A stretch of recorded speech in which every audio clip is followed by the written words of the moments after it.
Chirag Kumar, 11 years old, resident of Raigad. Today I am going to share my COVID-19 experience with you. Both my parents are doctors serving in a COVID care hospital in Raigad. They are under constant risk of exposure to the infection, and so they always take necessary precautions in order to protect the family from contracting the disease. In spite of this, my father developed fever, myalgia and mild cough and cold on 25th September, but due to work pressure he ignored it. After 2 days, when the symptoms aggravated, he decided to do COVID test.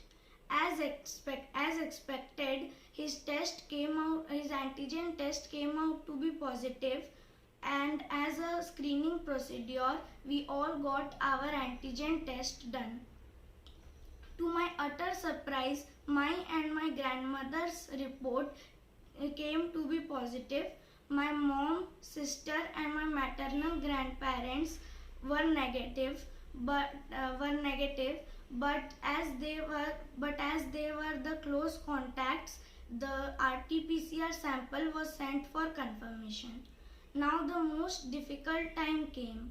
Me, my father and my grandmother were isolated in a separate room away from the rest of the family members. Initially for 2 to 3 days, I didn't have any symptoms, but my father continued to have fever and myalgia. I didn't have to take any specific medications for COVID except multivitamins and immunity boosters, but my father had to take antiviral drugs and steroids. It was really shocking when I got to know that my mom and my sister were also positive. But amidst this torrid time, the only sigh of relief was the negative report of my maternal grandparents, since they had multiple comorbidities like diabetes and hypertension.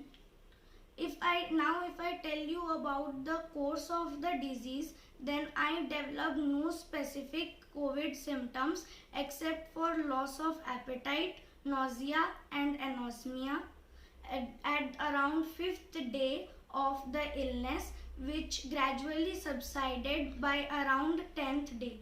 Now I am in my 11th day and I am fit, fine, energetic, and I am attending my online classes and exams.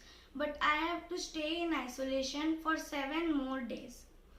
One more thing I want to stress upon is that everyone should monitor these 3 parameters while in home isolation, that is SpO2, heart rate and temperature.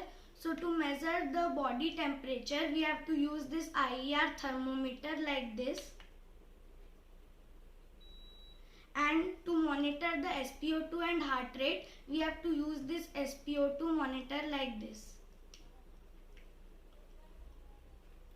If you detect rise in temperature, or if you detect rise in temperature or fall in SpO2 or develop breathlessness, you should immediately contact your doctor.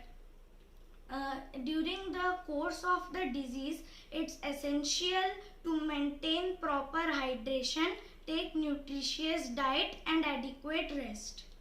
To summarize, COVID in children is mostly uneventful except in a limited few who are immunocompromised or have prior respiratory disease.